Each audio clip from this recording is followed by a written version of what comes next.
अस्सलाम वालेकुम बाबा जी। वालेकुम सलाम जी।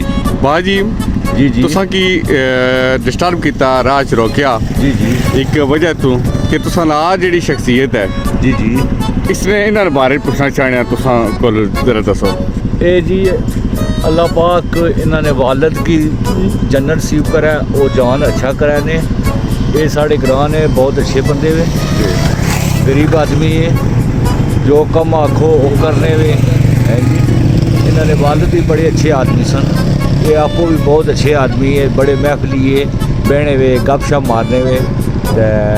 आम बंदे बाने हो सन जी, वो ये जे वे ये जे पर साढ़े नाल इन्होंने बचपन तू जड़ा बड़ा प्यार है।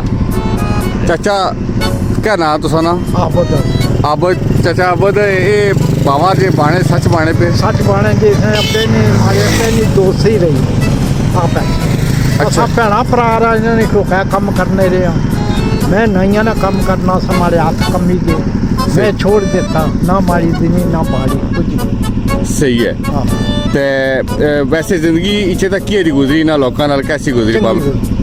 कैसे लोग ने सारे? चंगे इन्होंने जे मैं को खाई रहा इन्होंने नाल ते मैं खाऊं चंगी गुजरी हाले भी चंगी बड़ी गल है चाचा।